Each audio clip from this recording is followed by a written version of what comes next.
नमस्कार, मैं हूं नीलू और आम आदमी पार्टी के सांसद संजय सिंह ने उत्तर प्रदेश में हो रहे पंचायत चुनाव को लेकर पार्टी के उम्मीदवारों के नामों का ऐलान कर दिया है। आइए सीधे चलते हैं इस प्रेस कॉन्फ्रेंस में, जहां संजय सिंह इस वक्त नाम का ऐलान कर रहे हैं और बहुत सारी बातें उत्तर प्रदेश को लेकर। उत्तर प्रदेश के मुद्दों को राजनीति के केंद्र में लाने का प्रयास किया और अब ये चुनाव हमारे लिए 2022 की दिशा तय करेगा। इसलिए ये महत्वपूर्ण नहीं है कि कौन चेहरा होगा नहीं होगा। हमारी पूरी कोशिश है कि हम अपने मुद्दों को प्राथमिकता दें और अपने संगठन को कैसे मजबूत बनाएं। पंचायत चुनाव में देखिए, एक तो जिला पंचायत का जो बजट आता है उसके जरिए सड़क का और जो जिला पंचायत के विद्यालय हैं उनकी आज दुर्दशा है बुरी तरीके से। तो जिला पंचायत की जो योजनाएं हैं विकास की, उसको जमीन पर बेहतर से बेहतर करके दिखाना। और मैं कोई बड़बोलेपन की बात नहीं कर रहा हूं, लेकिन ये जरूर कह रहा हूं कि जैसे दिल्ली में कोई उम्मीद नहीं कर सकता था कि 200 यूनिट बिजली फ्री हो सकती है, हमने करके दिखाया। पानी फ्री हो सकता है, हमने करके दिखाया। बस की यात्रा महिलाओं के लिए फ्री हो सकती है, हमने करके दिखाया। सीसीटीवी कैमरे सुरक्षा के लिए लग सकते हैं। चिकित्सा में एक्सीडेंटल पॉलिसी 50 लाख तक की इलाज की पॉलिसी आ सकती है। 10 लाख रुपए तक का एजुकेशन लोन हम दे सकते हैं। ऐसे तमाम काम हम करके दिखाए। तो ये जो जिला पंचायत के पास जितने भी अधिकार हैं, बाजारों को ठीक करने का, सड़कों को ठीक करने का, जो ग्रामीण सड़कें हैं, जो विद्यालय हैं जिला पंचायत का, उसका कायाकल्प करने का, ऐसे तमाम काम हैं जिला पंचायत के जरिए जो कि हम कर सकते हैं। और जैसा मैंने आपको कहा कि ये मुहर दो तरफा लगेगी। ये मुहर जिला पंचायत के कामों के लिए भी लगेगी और विधानसभा में फ्री बिजली, गन्ने का भुगतान, फ्री चिकित्सा, फ्री शिक्षा, वो जो हमारा मॉडल है उसके लिए भी लगेगी। तो हम दोनों का प्रचार इस चुनाव के अंदर करेंगे। एक सवाल और, गैस के दाम लगातार बढ़ते जा रहे हैं, इसको लेकर आम आदमी पार्टी न तो कोई प्रदर्शन कर रही है और न कोई ऐसा मुद्दा उठाया है। देखिए, ऐसा है कि इस समय जो सबसे बड़ा मुद्दा है वो किसानों का। पिछले 105 दिनों से हिंदुस्तान का किसान सड़कों पर बैठा है। उसके ऊपर पानी की बौछारें की गई, उसके ऊपर आंसू गैस के गोले छोड़े गए, अन्नदाता को आतंकवादी कहा गया, उनके ऊपर एनआईए छोड़ दी गई, सीबीआई छोड़ दी गई, पुलिस छोड़ दी गई।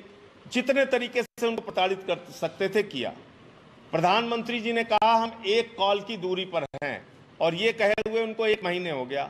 आज तक उनकी वो कॉल नहीं पहुंच पाई किसानों के पास। अब आप वार्ता भी नहीं कर रहे हैं, कोई उनके साथ संवाद नहीं कर रहे हैं। तानाशाही की ये पराकाष्ठा है। तो मैं आम आदमी पार्टी की ओर से इतना कहना चाहता हूं कि संसद में अभी जो सत्र चल रहा है, इस दौरान भी हम लोगों ने बराबर संसद को किसानों के मुद्दे पर बाधित किया और वहां पे किसानों का सवाल उठाया। महंगाई का सवाल आपने पूछा। महंगाई के सवाल पर इस देश की जनता तैयार बैठी है और आने वाले चुनाव में आप देखिएगा अपने वोट की ताकत से जनता जवाब देगी इनको। आप बताइए, 100 रुपए से पार पेट्रोल निकल गया, डीजल आसमान पर पहुंच गया, गैस सिलेंडर का दाम आसमान पे पहुंच गया। 2 रुपए, 4 रुपए, 1 रुपए की बढ़ोतरी पे ये पूरे भाजपाई नौटंकी करते थे। पूरे देश में धरना, प्रदर्शन, आंदोलन, आगजनी शुरू कर देते थे।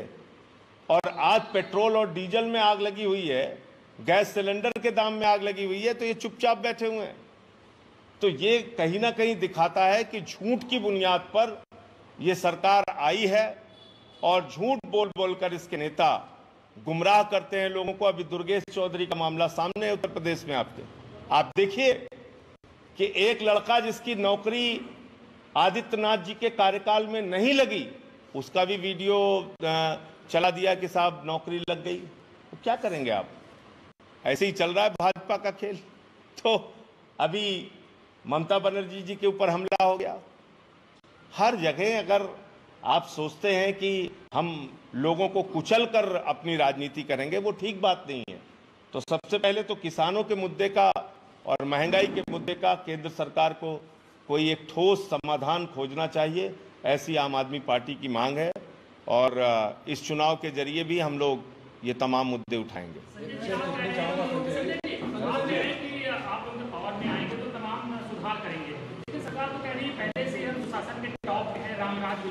संदेह है, अब सुधार की कोई गुंजाइश है ही नहीं। बिल्कुल ठीक कह रही है सरकार।